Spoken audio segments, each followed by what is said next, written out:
Hello plants lovers, कैसे हैं आप। आज मैं आप लोगों के साथ एक ऐसा ज़बरदस्त ऑर्गेनिक फर्टिलाइज़र शेयर करने जा रही हूं जो हमारे और आपके पौधों में बम्पर फ्लावरिंग लाने के साथ साथ ज़बरदस्त ग्रोथ भी लेकर आएगा। एक बार इसका इस्तेमाल किया तो आप खुद ही चौंक जाएंगे अपने प्लांट में नतीजे देखकर। इसके इस्तेमाल करने से मिट्टी का पीएच बैलेंस रहता है, प्लांट में बीमारियां कम लगती हैं और इस फर्टिलाइज़र का प्लांट में इस्तेमाल करने से हमारे प्लांट की जड़ों को न्यूट्रिएंट्स अच्छे से मिलता है। इसमें मौजूद माइक्रो न्यूट्रिएंट्स पौधे की पत्तियों को गहरा हरा और चमकदार बनाता है। फ्रूटिंग और फ्लावरिंग प्लांट में इसका यूज़ करने से फूलों की क्वालिटी अच्छी तो आती ही है और फलों का साइज भी 2 गुना बढ़ जाता है। इस फर्टिलाइजर में मौजूद विटामिन सी और मिनरल्स पौधे की इम्यूनिटी को भी बढ़ाता है। हेलो प्लांट्स लवर्स, कैसे हैं आप। उम्मीद है ठीक होंगे। ये है मेरा लाल कनेर का प्लांट, जो कि आपने अगर मेरा पुराना वीडियो देखा होगा तो आपको पता ही होगा। ये मैंने कटिंग से ग्रो किया है। मैं कटिंग कहाँ से लाई थी, मैं लाई थी रोड साइड जो प्लांट लगे हुए होते हैं वहाँ से कटिंग लाकर मैंने लगाया था और ये बहुत ही ईजिली ग्रो हो जाता है। अभी भी टाइम है, अगर आप कनेर की कटिंग लगाना चाहें तो आप रोड साइड से लाकर बहुत ही ईजिली इसको ग्रो कर सकते हैं। मैं जितने भी ज़्यादातर प्लांट लगाती हूँ कटिंग से लगाती हूँ, जो कि मेरे फ्री के तैयार हो जाते हैं। मैंने अभी तक जितने भी प्लांट लगाए हैं ज़्यादातर कटिंग से ग्रो किए हैं। जब कटिंग से ग्रो नहीं होते तभी मैं प्लांट को खरीदने के लिए पैसे लगाती हूँ, वरना फ्री में इसी तरह से ग्रो करती रहती हूँ। तो चलिए देरी ना करते हुए वीडियो को शुरुआत करते हैं। अगर आपके भी कनेर के प्लांट में फ्लावरिंग कम आ रही है या ग्रोथ रुक गई है या इस तरह से पीली होकर पत्तियां पीली होकर सूख कर गिर रही हैं और उसमें न्यूट्रिएंट्स की कमी हो गई है, तो मैं आज आप लोगों से बताने जा रही हूँ एक ऐसा ज़बरदस्त फर्टिलाइज़र जो आपके और हमारे पौधों में बम्पर फ्लावरिंग लाएगा और ज़बरदस्त ग्रोथ लाने के साथ ही हमारे प्लांट की पत्तियाँ जो पीली पड़ रही हैं उनको भी कम करेगा और प्लांट की पत्तियाँ हरी भरी और चमकदार हो जाएंगी। एक बार अगर आप इस फर्टिलाइज़र का इस्तेमाल कर लेते हैं अपने प्लांट में तो आप खुद ही चौंक जाएंगे अपने प्लांट में नतीजे देखकर। जी हाँ, ये वही फर्टिलाइज़र है जो हमारे किचन से बिल्कुल फ्री का हमें मिल जाता है। ये है नींबू का छिलका। अक्सर हमारे यहाँ नींबू अचार और सलाद में इस्तेमाल करने के लिए आते हैं। यूज़ करने के बाद उनसे निकलने वाला वेस्ट हम फेंक देते हैं, जो हमें नहीं करना है।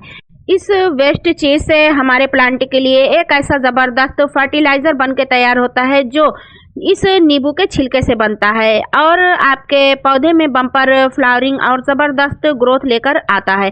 एक बार इस्तेमाल करने के बाद आप खुद ही देखेंगे आपके प्लांट फलों और फूलों से भर जाएंगे। इसका इस्तेमाल करने से बहुत ही ज़्यादा बेनिफिट मिलता है। सबसे पहला तो नींबू में मौजूद सिट्रिक एसिड मिट्टी का पीएच बैलेंस करता है और पौधे की जड़ों को एक्टिव बनाता है। दूसरा, इसमें मौजूद विटामिन सी और मिनरल्स पौधे की इम्यूनिटी बढ़ाते हैं, जिससे पौधे में बीमारियां कम लगती हैं। तीसरा, नींबू का रस मिट्टी में पड़े सॉल्ट डिपॉजिट को तोड़ता है, यानी जब मिट्टी में ज़्यादा खारापन आ जाता है, मिट्टी सॉल्टी हो जाती है, तो उसे सही करता है, जिससे जड़ों को न्यूट्रिएंट्स अच्छे से मिल पाता है। चौथी चीज़, इसमें मौजूद माइक्रो न्यूट्रिएंट्स पौधे की पत्तियों को गहरा हरा बनाती है और पत्तों को चमकदार बनाती है। पांचवी और सबसे ज़रूरी चीज़ जो है फ्लावरिंग प्लांट में या फ्रूटिंग प्लांट में फूलों और फलों की क्वालिटी को बढ़ाता है और साइज दोनों को ही बढ़ा देता है। ये जो आप मेरे हाथों में पाउडर देख रहे हैं ये नींबू के छिलकों से ही तैयार किया गया है। जो मैं नींबू के छिलके फेंकती नहीं हूँ, जैसे निकलते रहते हैं उसी तरह मैं बारी बारी से इनको धूप में रखती रहती हूँ और इनको सुखाती रहती हूँ, जिससे मेरे पास बहुत सारे छिलके इकट्ठा हो जाते हैं। फिर मैं इसको मिक्सी में पीस कर रख लेती हूँ, जो ड्राई फॉर्म में हो जाता है और इसे आप सालों साल इस्तेमाल कर सकते हैं। देखिए ये मेरा कनेर का प्लांट जो कि एक 10 इंच की पुरानी बकेट में लगा हुआ है, जो बहुत ही बेकार हो चुकी थी। मैंने सोचा इसे कबाड़ी में बेचने से अच्छा इसमें कनेर की कटिंग जो मैंने तैयार की थी उसको लगा दिया था और ये आप देखिए इसमें 4 से 5 फीट का कनेर का प्लांट तैयार हो गया है। चलिए हम इस फर्टिलाइज़र को यूज़ करने से पहले मिट्टी को ढीला कर लेते हैं। जितनी भी देखिए कितनी रूट बाउंड हो गई है, ये रूट बहुत ज़्यादा फैलती है क्योंकि कनेर का प्लांट बहुत ही हैवी ग्रोथ लेता है और इसकी रूट्स बहुत अंदर तक जाती है। तो आप जब भी कनेर का प्लांट लगाएं ऐसा कोई जो ज़मीन पर या जंगली टाइप हो तो बड़े बकेट में या बड़े ग्रो बैग में ही लगाएं। हम गमले की मिट्टी की खूब अच्छे से गुड़ाई कर लेंगे, जिससे रूट प्रून हो जाएगी और हमारा प्लांट जब हम फर्टिलाइज़र डालेंगे तो नई नई रूट्स मिट्टी में फैलाएगा और प्लांट की ग्रोथ भी हेल्दी होगी और खूब ज़्यादा फ्लावरिंग आएगी। 4 से 5 इंच गहरी मिट्टी की गुड़ाई कर लेते हैं, जिससे हमारे प्लांट की रूट तो खूब अच्छे से कट जाएगी। हम इस मिट्टी को निकाल लेंगे और जितनी भी रूट्स हैं उनकी सफाई करने के बाद मिट्टी को फ्रेश कर लेंगे। फ्रूटिंग या फ्लावरिंग प्लांट आपके पास जितने भी हैं उनकी मिट्टी की गुड़ाई हर 15 दिन में आप करते रहें, क्योंकि फर्टिलाइज़र देने के साथ ही गुड़ाई करना भी बहुत ज़रूरी है। इससे भी प्लांट की ग्रोथ बहुत अच्छी होती है। ज़्यादा फ्लावरिंग और फ्रूटिंग पाने के लिए आप प्लांट को 6 से 8 घंटे की कम से कम धूप में रखें। अगर सर्दियों का समय है तो जहाँ ज़्यादा से ज़्यादा धूप आती हो वहाँ पर आप अपने गमले को शिफ्ट कर दें।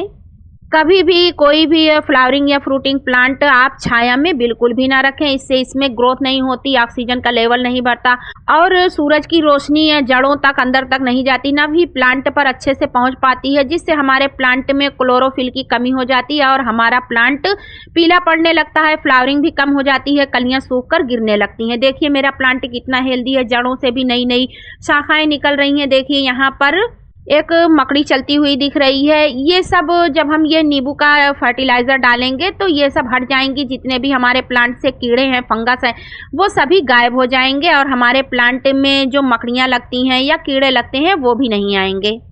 चलिए हमने मिट्टी की गुड़ाई कर ली है, मिट्टी को चारों तरफ से ऊपर कर दिया है और किनारे किनारे से सर्कल में जगह बना ली है। हम इस फर्टिलाइज़र को बहुत ज़्यादा नहीं यूज़ करेंगे, बस 1 टी स्पून यानी 1 छोटा चाय का चम्मच हम इस पाउडर को लेंगे और गमले के चारों तरफ से डाल लेंगे। इसको तैयार करना फर्टिलाइज़र को बहुत ही आसान है। आप नींबू के छिलके इकट्ठा करते जाइए और सुखाते जाइए। जब आपके पास नींबू के छिलके ज़्यादा इकट्ठा हो जाएं तो आप उसको मिक्सी में पीस कर इस तरह से स्टोर कर सकते हैं, एयरटाइट ढक्कन में बंद करके रख सकते हैं। इस फर्टिलाइज़र का इस्तेमाल आप 20 से 25 दिनों में एक बार ज़रूर करें। इस फर्टिलाइज़र को डालने के बाद चलिए एक चीज़ और हम डाल लेते हैं जो हमारे प्लांट को नाइट्रोजन देगा, जिंक देगा, फास्फोरस देगा, पोटेशियम देगा और बहुत सारे माइक्रो न्यूट्रिएंट से भर देगा। वो है ये वर्मी कंपोस्ट। हम 2 से 3 मुट्ठी वर्मी कंपोस्ट गोलाई में डाल देंगे। ये हमारे पौधे को और भी ज़्यादा ग्रोथ देगा। ये वर्मी कंपोस्ट बिल्कुल ही ओरिजिनल वर्मी कंपोस्ट है, क्योंकि ये मैं घर पर तैयार करती हूँ। अगर आपके पास वर्मी कंपोस्ट नहीं है तो आप बिल्कुल ही सड़ा हुआ बहुत ही पुराना गोबर खाद ले सकते हैं और 2 से 3 मुट्ठी अपने प्लांट में डाल सकते हैं। डालने के बाद मिट्टी को अच्छे से ऊपर से ढक दें और अब इसमें वाटरिंग करना बिल्कुल भी ना भूलें। आप नींबू के छिलकों का लिक्विड फर्टिलाइज़र भी बनाकर डाल सकते हैं। 3 से 4 नींबू के छिलकों को 1 गिलास पानी में 24 घंटे के लिए भिगा दें और उतना ही पानी मिलाकर अपने प्लांट में 15 से 20 दिन में एक बार ज़रूर दें। इस लिक्विड फर्टिलाइज़र को आप प्लांट में स्प्रे भी कर सकते हैं। फर्टिलाइज़र को यूज़ करने से आपके प्लांट की इम्यूनिटी बढ़ती है, ग्रीनरी बढ़ेगी और कीट पतंगे भी दूर रहेंगे। याद रहे प्लांट में इसका ओवर डोज बिल्कुल भी ना दें, वरना पीएच ज़्यादा एसिडिक हो जाता है। तो दोस्तों, अगर आप भी चाहते हैं कि आपके कनेर के प्लांट में लगातार और भर भर कर फूल आए तो नींबू का ये फर्टिलाइज़र ज़रूर इस्तेमाल करें। अगर वीडियो अच्छा लगा हो तो लाइक ज़रूर कर दें, दोस्तों में शेयर करना भी मत भूलिए। जाते जाते मेरे चैनल को सब्सक्राइब भी ज़रूर करते जाइए और कमेंट में बताइए कि आप सभी नींबू का फर्टिलाइज़र बनाकर कौन कौन से प्लांट में इस्तेमाल करते हैं। जैसा कि आप सभी देख रहे हैं, ना मैंने गमले में पैसा खर्च किया, ना प्लांट में और ना ही फर्टिलाइज़र में, फिर भी मेरा प्लांट इतना हेल्दी और कलियों से भरा हुआ है। इसी तरह की गार्डनिंग आइडियाज़ के लिए चैनल को सब्सक्राइब ज़रूर कर लें।